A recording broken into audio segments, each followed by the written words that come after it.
Okay, Rich Van Tassel back with you. It's still Tuesday, February 9th, 2016. Obviously, our NBA day. We did the weekly NBA report before.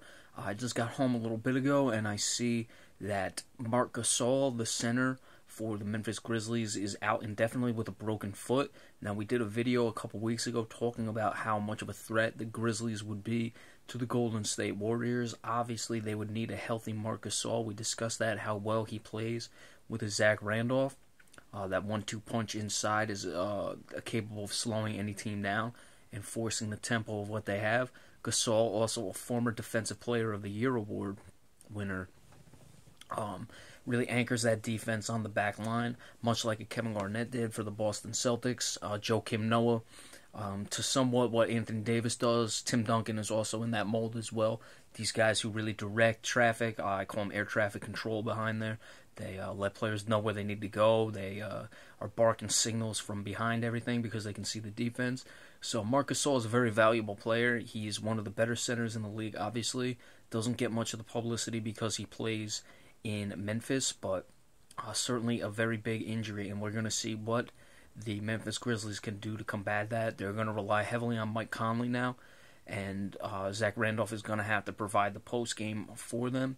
They're fairly deep. They're not as deep as they used to be inside when they had guys like Kosta Koufos as well. So they're going to have to find a way to manage. Luckily, they don't have much time before the All-Star break, and they do have the extended All-Star break. So I guess if it's going to come, this would be the best time. You get a little more than a week off after you go to the All-Star break. And then with the broken foot, I'm expecting he would probably be out at least another month after that, maybe a month and a half, which would put you right into the beginning of April when he's ready to come back, maybe possibly a little sooner. If that's the case, you give him maybe 10, 12 games to get back in the swing of things, as long as the Grizzlies can hold water, and you get him back in, incorporated, and then ready for the playoffs. Now, again, we've discussed how they are right in the 5th seed, probably locked into either the 4th or the 5th spot, and they would like to get to the number 4 spot, so whoever they play, which would likely be the Los Angeles Clippers, they have home court advantage in the first round. So that's going to be a difficult task now for the Memphis Grizzlies to be able to get that top overall, or that top spot between the 4th and the 5th spot to have home court advantage. But because they're going to be struggling without Marc Gasol and probably treading water or just a little bit above 500, and they've already lost 2 straight games. But this is a veteran team. They know what they have to do, and I'm sure they'll be able to figure it out.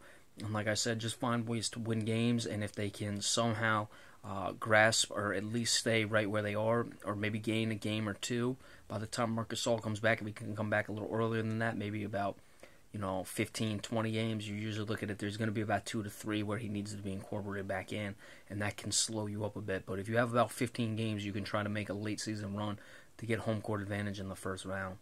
But that's it for now. Once again, Marc Gasol out indefinitely with a broken foot, and the Memphis Grizzlies, the All-Star break is going to provide them a little reprieve, but they're going to have to figure things out and then hopefully come out of the All-Star break knowing what they're going to do to negate losing such a high-caliber player they have at center position.